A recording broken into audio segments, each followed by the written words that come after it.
ሬድዮ ኤረና ሬድዮ ኤረና ካብ ከተማ ፓሪስ ዝመሓላለፍ ብኤርትራውያን ጋዜጠኛታት ዝዳሎ ነፃ ሬድዮ እዩ።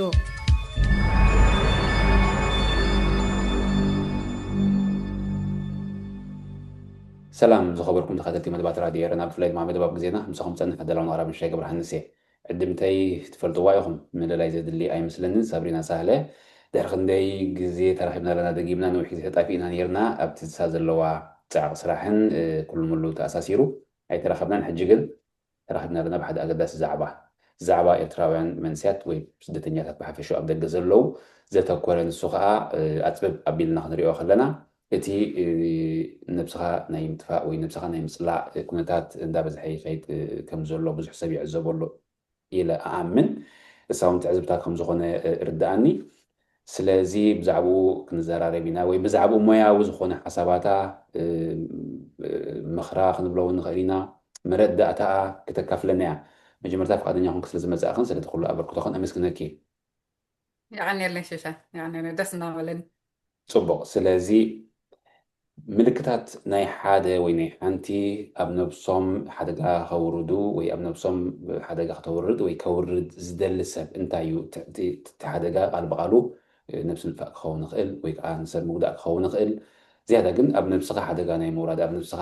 ሕማቕ ስጉምቲ ናይ ምውሳድ ኩነታት ኣብ ሰብ እንድሕራሉ ከመይ ጌርካ ተደልዮ እንታይ ምልክታት እዮም ዝንፀባረቑ? እቲ ሰብ ከይተረድኦም ክኸውን ይኽእል ወይ ከዓ እቲ ዝርኢ እውን ከይተረድኦ ክኸውን ይኽእል። ሕጂ ዓልቲ ሞያ ከም ምዃን ከመጠን ግን እንታይ ዓይነት ነገራት እዮም ዝንፀባረቑ? ሰብ እውን ከለልዮ እሞ ናብ ኣሉታዊ መንገዲ ክወስደካ ይኽእል ኢሉ ክምኽሮ ድዩ ክምዕዶ ድዩ ክኣልዮ ድዩ ወይ ንዝምልከቶም ድዩ ክጠርዕ ወይ እቲ ሰብ ንባዕሉ እውን ዞም ምልክታት እዚኦም ከበረኣኹስ እሞ ከምዚ ደረጃ ኣለኹ ማለት እዩ ብመንገዲ በዓልቲ ሞያ ሳብሪና ከም ዝሰምዐክዎ ኢሉ መረዳእቱ ከስፍሕ መጠን ፅቡቅ ሕቶ እያ ሽሻ ሕጂ ቅድሚናኡ እታውና ግን እንታይ ኣሎ ኩሉ ግዜ ሲ ከም ድሕረ ባይታ ክህልወና ኣለዎ ርድኢት ናይ ኣእምሮ ክበሃል ከሎ ነዊሕ እንዲሁ ኣይስፍሖን እዩ። ግን ኣእምሮ ጥዕና ክበሃል ከሎ ኩሉ ሰብ ከምዚ ስእሊ ኣለና ጨርቁ ዝደርበየ ወይ ከዓ ርኡይ ዝኾነ ካብ ኩንነት ወፂኡ ምስ ነፍሱ ዝዛረብ ዝህውት ትገለ ጥራይ ማለት ከም ዘይኮነ እዚኣ መጀመርያ ኩሉ ሰብ ከዓኒ ሕጂ ናብ እዚ ናይ ቃዝኖት ወይ ቃዝኖት እዩ ዝበሃል ዲፕሬሽን ብእንግሊሽ ኤንግዛይቲ ከዓኒ ኤንግዛይቲ ክንብል ንሰምዖ ንኾን ኢና ጭንቀት ንብሎ ብትግርኛ ማለት እዩ። እዚአን ክልተ እዚአን ኣብ ሂወትናስ ዘይብሉ ሰብ የለን። እቲ ዓቐን እዩ ዝፈላለ ጭንቀት ክንብል ከለና እንታይ ማለት እዩ? እቲ እምሮናስ ናይ መፃቕ ሓስብ ከሎ ከምዚ ሻቅሎት ማለት እዩ። እንታይ ክገብር ወላ ምግቢ ከማ ፅባሕ ዳ እንታይ ክድረር ገለ ተልካ ከማንሴሳስ ኤንግዛይቲ ማለት እያ ጭንቀት ኣላ ማለት እዩ። ወላ ንእሽተይ ትኹን ጭንቀት ዘይብሉ ሰብ የለን ማለት እዩ። እቲ ዓቐን ይፈላለ። ቃዝኖት ከዓኒ ንድሕሪት ክምለስ ከሎ ማለት እዩ። ናይቲ ማል ናይ ዝሓለፈ እዋን ከተስተንትን ከለካ ከተስቆር ቁስልካ ክትሓክኽ ከለካ ማለት እዩ። ሕጂ ኣእምሮና ኩሉ ግዜ ናብ ድሕሪት ካብ ድሕሪት ናብ ቅድሚት ስለ ዝዋናጨፍ ከምኡ ስለ ዝኾነ እቲ ባህርያቱ ኣነስ ካብ ዝነፃ እየ ዝብል ሰብሲ የለን ማለት እዩ። እቲ ከምቲ ዝበልኮት ዓቐን እዩ ዝፈላለ። ሕጂ እዚ እንድሕር ኮይኑ ሰብ ነብሱ ከጥፍእ ክሓስብ ከሎ ወይ ክደሊ ከሎ ወይ ፈቲኑ ተኮይኑ ናብ ቃዝኖት ዝኸደ ኣእምሮ ንሓንሳ እውን ናብ ጭንቀት እውን ክኸይድ ይኽእል እዩ። ክልቲኡ ዝተሓዋወሰ እውን ክኾን ይኽእል እዩ። ግን ዝበዝሕ እቲ ናይ ተስፋ ምቑራፅ ናይ ሕልናኻ ክትዕርብ ከለካ ትርጉም የብሉን ሂወት እንታይ እሞ ገለ ክትብል ከለካ ናይ ቃዝኖት እዩ። ንድሕሪት ተመሊስካ ኣለካ ማለት እዩ። እቲ እምሮ ንድሕሪት ዘምልሶ ዘሎ ምክንያት ከዓኒ ዘይተፈወሰ ወይ ዘይሓወየ ቁስሉ ኣሎ ማለት እዩ። ዝተጎዳእካዮ ሕጂ ኣነ ካብ ብንእሽተይ ኣትሒዘ ብዙሕ ነገራት መከራ ሽግር ገለ ዝረኣኹ ዝኾነ ዓይነት ትራውማ ንብሎ ናይ ኣእምሮ ነውፂ ዘለኒ ሲ ኮፍ ኢሉ ዝፅበየኒ ደሎ ክሓዊ ኣነ ከዓ ኣይሪኦን ይክሕዶ እታ ምክሓድ ከኣላ ኣብቲ ንሃና ተዓባብያ ኣብቲ ንሃና መዓልታዊ ንጥፈታት ንገብሮስ ንሓደ ነገር ኣፍልጦ ክንህብ ኣይንደልን ኢና። ሕጂ ካብኡ ዝተምርኮሰ እቲ ኣእምሮና ዕረፍቲ ሃይበናን ድሓር ገለ ነገር ወላ ንእሽተይ ከተጋጥም ትኽእል እያ ኣብ ሂወትና ወላ ንእሽተይ ንዓኻ ሕጂ ሽሻሲ ዝያዳ እሞ እንታይ ኮይና ክትብለኒ ትኽእል ኢኻ ዘጓነፈትኒ እሳ ግን ጥርዚ ተብፅሓኒ ማለት እዩ። ሽዑኡ ሓሳብ ክህልወና ከዓ ክእል እንድዩ ክንሓስብ ከለና ዝበዝሕ እዋን በቲ ተዓባብያና ኒዮጎሎ ኣይትሕሰብ ነውሪኡ ካብኡ ከተልግስ ኣለካ ወይ ትኩሕዶ ገለ ስለ ዝኾነ እቲ ሓሳብ ከም ዘርኢ መጀመርያ ዝመፅእ እቲ ሓሳብ ሽዑኡ ናብ ድልየት ይቕየር ማለት እዩ። ሽዑ ካብ ድልየት ናብ ውጥን ፕላን ተውፅእ ማለት እዩ። ድሓር ውጥን ምስ ገበርካ ኣብ ተግባር እዩ ማለት እዩ ኣለዎ ደረጃታት ሕጂ ኣብ ማሕበራዊ ክስታይ ማለት መራኸቢ ሶሻል ሚድያ ወፂ ኣነ በቃ ተወዲእኑ ኣሎ ገለ ነፍሰይ ከጥፍእ ገለ ተይለ ኣበይ ደረጃ በፂሕ ኣለኹ ማለት እዩ ሓሳብ ተወዲኡስ ኣብ ድሌት ኣለኹ ሜቢ ኣብ ውጥን እውን በፂሕ ክኾን ንኽእል እየ ከምዚ ክገብር እየ ክሕነቕ እየ ገለ ተይለስ ይነግረኩም ኣለኹ ማለት እዩ ተግባር ጥራይ እትተርፈ ንደላ ሕጂ እዚ ብዘይ መጠን ሓደገኛ እዩ ቀሪቡ እዩ ዘሎ ከምዚ ዝበለ ሰብሲ ቀልጢፍና ኢና ወይ ረድኤት ክንቦ ዘለና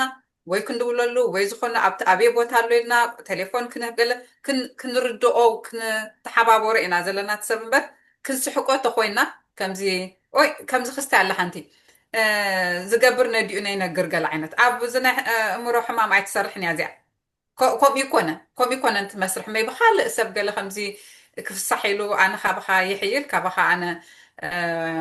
ኣነ ክስታይ ኣይፈርሕን እየ ንስኻ ፈርሕ ገለ ከምኡ ዓይነት ቀደም ክንፃወት ከለና ከምኡ ነይሩ ክኾን ንኽእል እዩ ከምዚ ዘይትገብሮ ዳ ገለ ትብል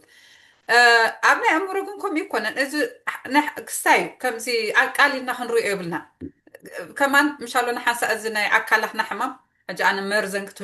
ክትህልወኒ ትኽእል እያ ሕቆ ይሕመኒ እዚ ከማን ይሓይሽ ይብል ኣነ ካብ ናይ ኣእምሮ ምክንያቱ ተኣፋፍ ስለ ዝኾነ ብቕፅበት እውን ክገብሮ ክእል እየ የጋጥም ኢኻ ኣብ ቅድሚ ኣብ ኩልኩም እናርኣኹም ክገብሮ ክእል እየ ናይ ኣካላዊ ግን ኣትሊስት ይነግረካ እዩ ትፈልጦ ኢኻ ማለት እቲ ኣካይዱ እውን ትፈልጦ ኢኻ እንድሕር ዝኾነ ነገር ኢንፌክሽን ኣለኒ መጉዳእቲ ተለኒሲ ብሓንሳ እግረይ ቁርፅ ኣይትብልኛ መስርሕ ኣለዋ ንሓኪም ተኸይደ ወይ መርፍእ ክውግአ ወይ ገለ ክጅኑነ እየ ገለ ኣሎ ይርዳእና ናይ ኣእምሮ ግን ከምኡ ይኮነን ሕጂስ ዝያዳ ተኣፋፊ ስለ ዝኾነ ሲ ክንርድኦስ ግዴታና እየ ዝብል ማለት እዩ ኣነ ሕልካ ከይኮን ሽሻይ ፅቡቃት ካልኦት ተወሰኽቲ ሕቶታት ክፈጥር ከዓ ሓጊዝክኒ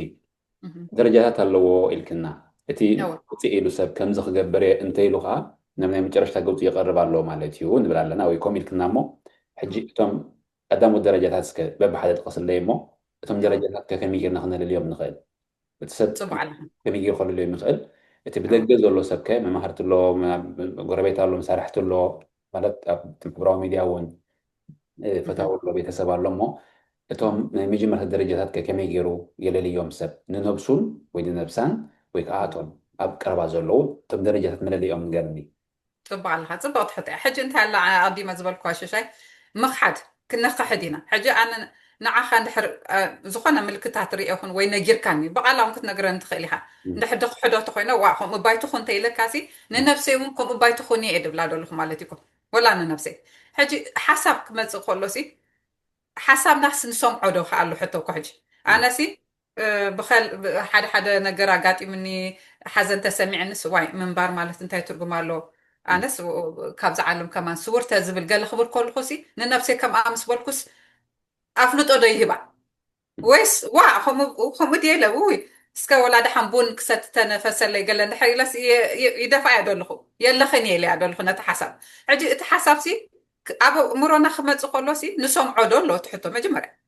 ኣነ ክሰምዖ ከለኹ እንድሕር ኣፍልጦ ሂበዮ ሽሻይ እንድሕር ነጊርካኒ ከምዚ ኣነሲ ንሓንሳእሲ ምንባር የፅላእኒ ገለ ክትብለኒ ከለካ ክሰምዓካ እየ ምክንያቱ ነፍሰይ ስለ ዝሰምዕ እዚኣ ደላኩ እዚኣ እንድሕር ነጢርናያ ሓሳብ እናዓገርገሩ ከሎ እንድሕር ጨፍሊቕናዮ ናብ ድሌት ክትመፅያ ሽዑ ሓይሉ ደሎ ስለዚ ፅቀት ሓሳብ ምስ እንድሕር ፀቒጥካዮ ከዓ ብርታዕ ኣለዎ ናቱ ሓይሊ ሽዑት ድሌት ብርትዕ ኢሉ ድመፅእ ወይ ኣነስ ንሓንሳእ ማኪና እንዳዘወርኩስ በዚ ሃይወይ በዚ ገለስ ፅደፍ መፀኒ ገለብሉካ ሃንደበትኩም መፀኒ ሕጂ ሃንደበት ኣይኮነን ነይሩ እዩ ኣፍልጦ ኢና ዲሃብናዮ ወይ ገለ ኣብ ክሽነ እናሰርሕ ካራ ክርኢ ከልኩስ ከምዚ ሕጂ ኣልዕላ ኣቢለ ሕርተ ዘብላ ገለ ኮሚታት ትብሉ ነቲ ሃንደበት ድኾን ደሎሲ ናይ ምልክት ናይ ይግንፍል እዩ ደሎ ማለት እዩ እቲ ድሌት እዚ ኸ ኣፍልጦ ዶ ንህቦ እሳ ከዓ ንፀቕጣ ሽዑ ንሰግር ሽዑ ኩሉ ነገር ይፅልምተና ሓይልና ድኽም ይብል ረሸሽ ይብለና ንኩ ካብ ደቂስና ካብ ዓራት ይፅላእና ኣብኡ ብርትዕ ዝበለ ቃዝኖትኮ ምትሳእ ካብ ዓራሲ ከምዚ ዓበይ ጎቦ ምድያብ ገይሮም ዝገልፅዎ ኣለዉ ደይክእሉ ረሸሽ ብሎም ማለት እዩ ሕጂ ኣብ ከምኡ በፅሕ እቲ ኣካላትካ ገለ ኩሉ ክስታይ ሻዳውን ገብር ማለት እዩ ይዓፃፅዎ ርግጥግጥ ኣብሎም በቃ ኣብሎ ኣሎ ማለት እዩ ይፅልምት ኣሎ ማለት እዩ ሕጂ ሽዑ ኣብኡ ምስ በፃሕካ ኩሉ ነገር ፀልማት ጥራይ ድኾን ምክንያቱ ኣፅቢብካ ነቲ እምሮኻ زي تانل فيجن دبحال له تصبي بخون شعو سمتي أجوخادو كم زودو قال خبلك خلو خمان كسم عيت دلن تخون شو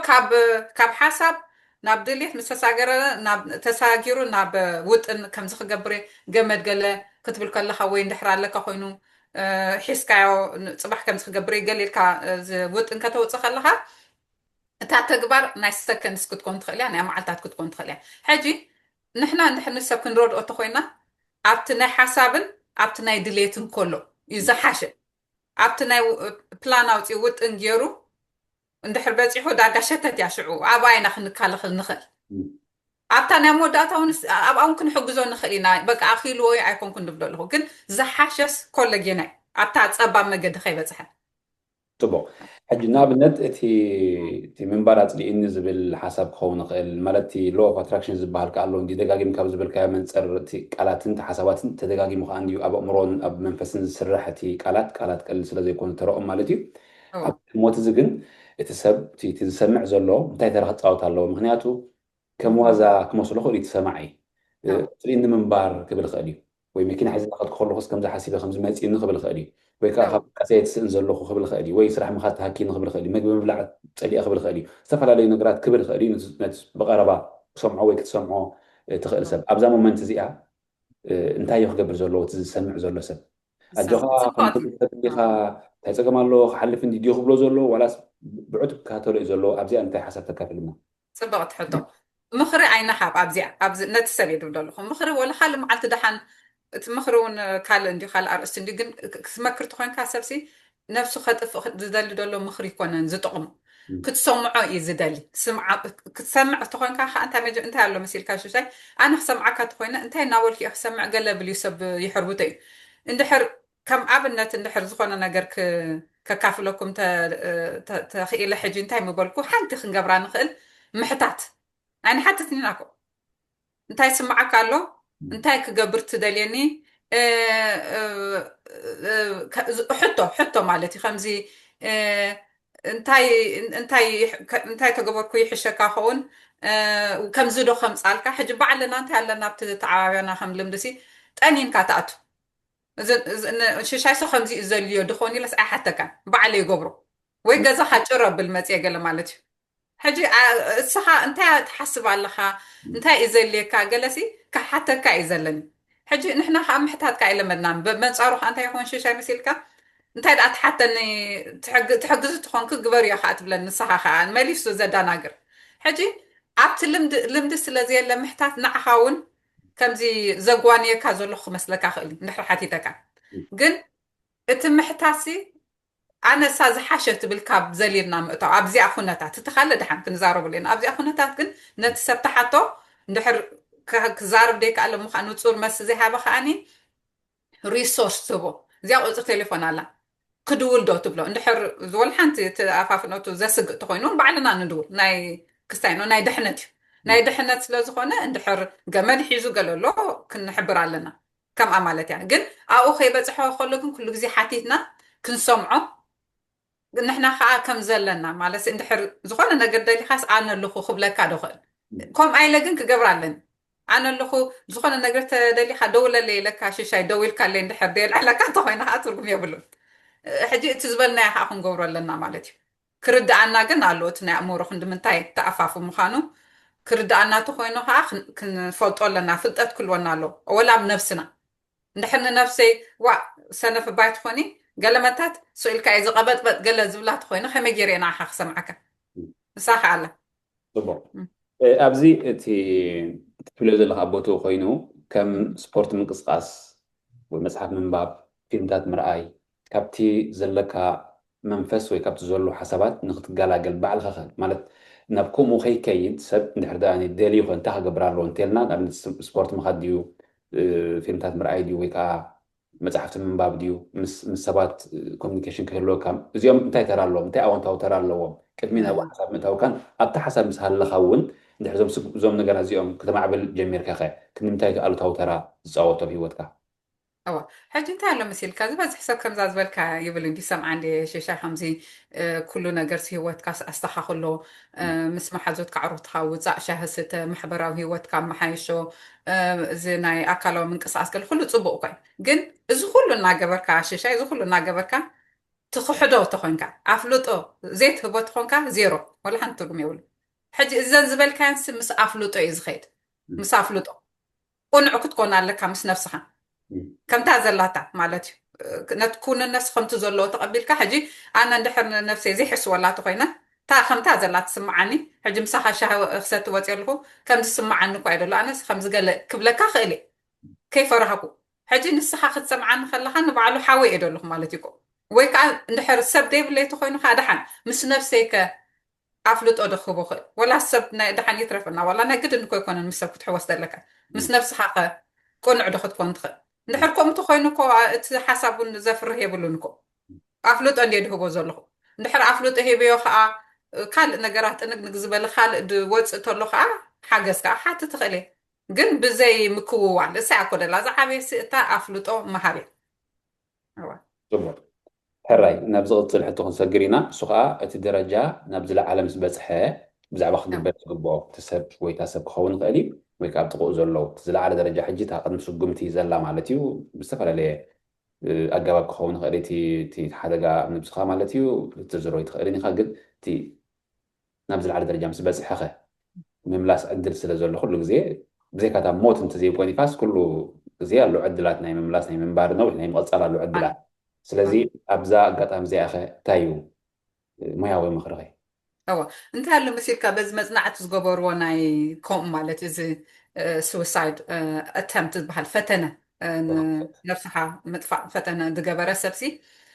اتي زلوت بروبابلي تتخؤلو كالعي جيزي خفتن بزي متن لعلي حجي ولا بزناتي مويا مالتي كم ترابيست حدا سب فتينا نيره عبز خلنا أول مالتي ولا زحلف عمد كون خليو تمالخ بخون خليو سؤال يكون كن زغفو مهنات الله تام فتان سأبت حنقولنا سي تمزجي بعد تصحيف عدل زخونة جنكك كل كتب لك خلا بليج كتب لك خلاص موت إلني يبلك أمرها موت كل مش فتي كان يكاخيت كتب لك تمزجي بعد كوم يتحساس بمالت حجي نتا حانت دفتن كان عا كتهسسا برتوع صراحة إذا حتى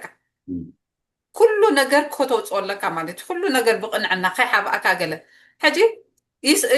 زحاوي له ما زي فتنو له بدحريو قد اندحر كاتيل كاتا مخحدن دحاني ندي مو قلمتات قال خمزن هانا حجي أنا دري أبزناي في المتات يدبزح استوفلو لوزي حدا سب نفسه خطف مسفتة نسي تكحا حدا زولو شاي سنة عيسى بدهني بس ما أنبلي بس ما أنبل قليل كاس مو شاسك أفلح قلمة لا تودي أقوى ما نس انت قاعد قبل ثاني حاجة لا تبل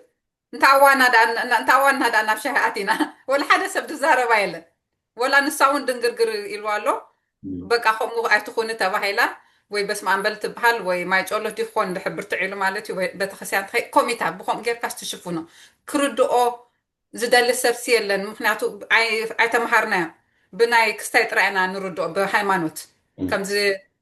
شيطاني سحيتوا ويسحيتوا قال لي أخاتبل بقى ساعتها نحن عاقم مالتي تمزراب كند منتهي كم زحوي أفلوت أو قال له ولا حنتي حجي خمس لو زخونة مو خمزين دحر كوين أنا خم فاتينا صعبة لدحان كيت داق مخبي حجي إلكم من دحر سرحكم ديركم كده جميع على عندي أوريدي مهنا أي حاوة هنكا أي تزاروكم انت خمز يبلن خمس الله يحسبنا خمس الله حجي ندحر زفت نسب زيادة بر عدس في تنقع آخر لي مالتي مهناتو ينقرنا له أوري ملك السنين ترابيح له مالتي ناي تريد فلاكس زبهر مالتي ناي ملك الدنقت بعيلو له مالتي حجي تسب بعلون دحر ترديو بعلون حكمنا حاجة برغليو ندحر زي تردو خان نحنا حجي خمز نبل دالنا إيهمين عفلوت أهيبنا حاجة كنا ولا نتسب مالتي إذا ناي سوشيال ميديا قلنا محبرة مرخب خبيتات نسو زيادة كستاي قبري كم زي نتسبسي حجي نعخم شريكا له شيشة عب سكريني هذا لها مالسي زخونا نقرسي حراي بالتشاوي لعصوا بلياس لزخيت كم تنحق دسمعني حلافنت كيكون نخيلي ودحن كم زي عليه نحج هم بقى يلخفان وكخلي حج اتي ناي محبرة مرخبة تاس زيادة كم زي كم زي رد أنا ترى زي كونسي sensitivity اتي سمعت ناسي كم زي كم زي قاقف تفت يورو مالتي كم زي نحق مش حج ولا تعرف قال خلينا بالكلا ناسي بأكل ترخيبك خمت أب أونلاين تعرفك أيكون كنت تعرفك كما يكون مش معناته أقول له بيدي تعب بلا أريء كان حجي اتي تنحنا خمدك سباسي نعها قص كخري أكخلقه زسمعن وقت زجبرو زحسبون ززاربه كانسي يغيريو كاب حجي زخونا نقراب سكرين كوينكا كم زبامبو لهم كاون ترعين تخون مخناتو ولا حنتي اتسبسي كنزارو كلنا نحرح ناسي زربات رايكونا انت لو بزولا أبدنا تاي موياسي سبسي ኣብ ኣካሉሲ እዚ ባዲ ላንጉጅ ዝበሃል ኣሎ እዚ ናይ ቋንቋ ናይ ኣካላት ኣሎ ኤነርጂ ኸ ኣሎ እቲ ኤነርጂ ናትካሲ ከመይ ኣለካ ኤነርጂ ኻውን ይዕቁነ ድኽም ኢሉ ዲ ደሎ ሓይል ኢሉ ዲ ደሎ ንናበብ ኢና ክንናበብ ከለናሲ ትገፅን ዘረባን ጥራይ ኣይኮነን እቲ ካልእ ደሎ ናይ ኮሚኒኬሽን እቲ ናይ ንሱስ የለን እኮ ኣብዚ ማሕበራዊ መራኸብታት ሕጂ እዚ ሓስያ ክህልዎ ክእል እዩ ኣብ ከምዚ ንብሎ ዘለና ምሕጋዝ ምክንያቱ ብናሕና ርእሲና ንኸይድ ኣተራጓጉማ ከምዚ ዝመስል ደሎ ከምዚ ድኾን ገሌልካ ባዕልካ መደምደምታ ጌርካ በቃ ተፋንዎ ከም ዝበልክዮ ብዙሓት ሰባት ማለት ቁፅሮም ብዙሓት ኣይኮነን ግን ከዓ ወላ ሓደ ሰብ እንተኾነ ሓደ ሰብ እዩ ስለዚ ብከምኡ ሂወቶም ዘጥፍኡ ከም ዘለዉ ይፍለጥ እዩ ሕጂ እቲ ዝወሃብ ርእቶታት ንበሎ ሓሳባት ንበሎ ምክርታት ንበሎ ከዓ እቲ ኣወንታ ኮይኑ ገለ ሰባት ግን ኣርኤና እንደሞ ዘይተርኤና ዝብሉ ከም ተቐዲም ክዝጠቐስክዮ ኣለዉ ዘብነት ዘይ ነገር ዝብሉ እቲ ምስል ኣብ ዘይቦቱ ዘእትዉ ኣለዉ ካብኡ ሓሊፎም ከዓ ተመሳሳሊ ስምዒት ዝነበሮም ክኾኑ ይኽእሉ እዮም ተመሳሳሊ ተስፋ ምቑራፅ ዝነበሮም ክኾኑ ይኽእሉ እዮም ሓቂ ካለካ እንታይ ከለዎ ዝምንባር ዝብሉ እውን ይወሃብ እዮም እቶም ኩሎም ርእቶታት ከዓ ዓብዪ ፅልዋ እዩ ዘለዎም ኣብቲ ሰማዓይን ኣብቲ ኣንባባይን ንኽላባዕ እቲ ኣልጎሪዝም ዝበሃል ንኸላብዖ ከዓኒ ስርሑ እዩ ማለት እዩ ሕጂ ኣቲኸያ እሞ ብመንፅር ሕቶ እየ ከምፃልክ ደልየ እሞ ማለት እቲ ሓደጋ ንምጥፍኡ ዋላ እንተዘይተኸእለ ንምቕናሱ ዋላ እንተዘይተኸእለ እቲ መረዳእታ ብዛዕባኡ ንኸዓቢ እዩ ትናትና ሕጂ ትሕቶ እቲ መረዳእታ ንኸዓቢ ኣብ ርእሲ ኩሉ ክትብለ ዝፅናዕካ ሕጂ እቲ መረዳእታ ንኸዓቢ ተኽግበር ኣለዎ ፅቡቅ ሕቶ ክኸውን ክእል እቲ ማሕበረሰብካ ተጠቃማይ ከዓ እንታይ ይመስልካ ሸሻይ እዚ ኣቋራጭ የለን ኣብ ናይ ኣእምሮ ተዝህሉ ደስ ንበለኒ ኣቋራጭ ጌርካ ትውዳእ ከምዚ ምሻሉ ኣየር ብኣየር ገለ ድብሎ ኣላ ምሽ ከምኡ ጌርካ ቢዝነስ ተዋቅዓ ገለ ከም ተተኸም ፅቡቅ ነይሩ ኣይ ግን ኣይኮነን ብርዲእ ስለ ዝኸይድ ኣእምሮ ስርዲእት ሕዌት ተኣፋፊ ነገር እዩ ግዜ ዘድሊ ዓቕሊ ዘድሊ ኩሉ ዓቕምኻ ዝሓትት ዓይነት እዩ ሕጂ እንታይ ምበልኩ በታሕቲ ሕቶኻ ክምልስ ብተኻእለ መጠን ኣብዚ ሞያ ዘለና ከምዚ ኣነ ቅድሚ ሕጂ ከምኡ ኢለ ኣብዚ ናይ ባና መንታልካ ዝገለ ካምፔይን ዝበለፀ ወላ መፅናዕቲ ዝገበሩሉ ንሓደ ነገር ሕጂ ወላ ናይ ኤች ኣይቪ ኤድስ ምሽ ታግ ናይ ሕማም ባህል ነይሩ ኩሉ ሰብ ፈሪሑ ገዝኡ ገለ ሽዑ እቲ ሰብ ርዲት ቁር ምሳሕ ደረኮ ድሓኒ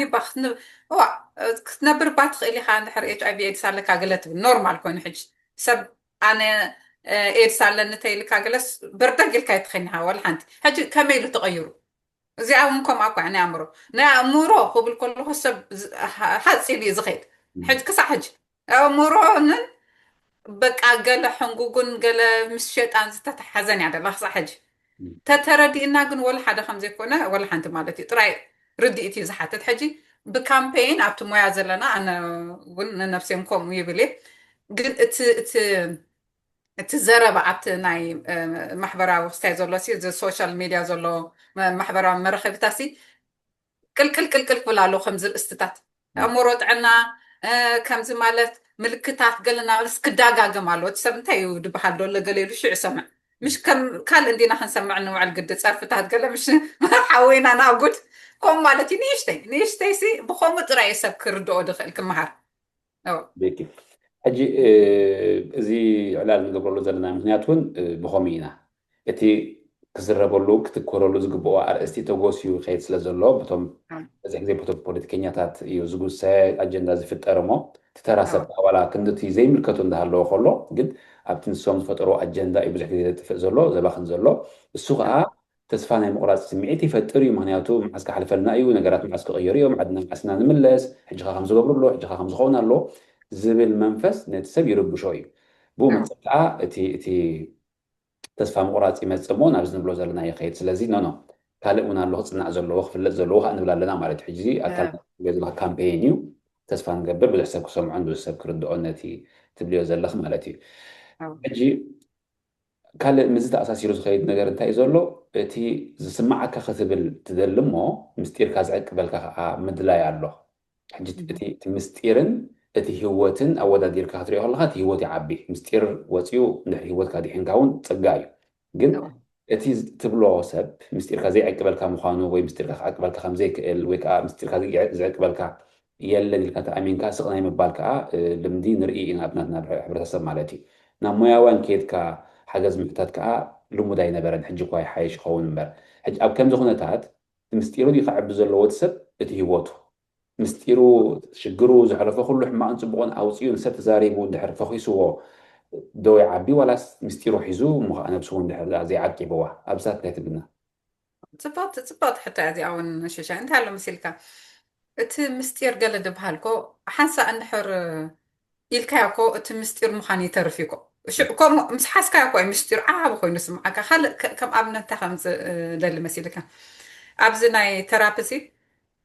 ግሩፕ ተራፒ ዝበሃል ኣሎ ናይ ግሩፕ ናይ ኢንዲቪጁዋል ተራፒ ዝበሃል ኣሎ ሓደ ብሓደ ማለት እዩ ናይ ግሩፕ ከዓ ተኣኪብካ ሕጂ ኣብኡ ዝበዝሕ እንታይ ይሰምዕ መሲልካ ዝኾነ ጭንቀት ክህሎም ክእል ቃዝኖት ገለምታት ይዛረቡ ሕጂ ይዕቀበሎም እዩ ምክንያቱ ኣብዚ ዓዲ ኖርማል እዩ ከምዚ ተራፒስት ኢኹም ሞ ትነግርለይ ዶ ገለ ከምኡ ፍርሂ ምክንያቱ ካብ ብንኣሽኦም እዮም ዝፈልጦ ኣብቲ መስርሕ ኣብቲ ሲስተም ዝኣተወ እዩ ንዓና እዩ ድሕድሸና ደሎ መን ይኽስኺ ከመይ ገይረ ኣምነት ክገለብሉካ ንዓይ ማለት እዩ ኣብዚ ዝተወለዱ ግን ርዱእ ምክንያቱ ብሕጊ ኣሎ እቲ ናይ ኤቲክስ ኣሎ ኩሉ ኣነ እውን ብነቲ ናተይ ላይሰንስ ገለ ስለ ዝሕተት ኩሉ ፈልጦ እዮም ሕጂ እንታይ ኮኑ ኣብቲ ናይ ግሩፕ ተራፒ ኣነ ንስኻ ካልኦት ኣለና ሞ ንበሎ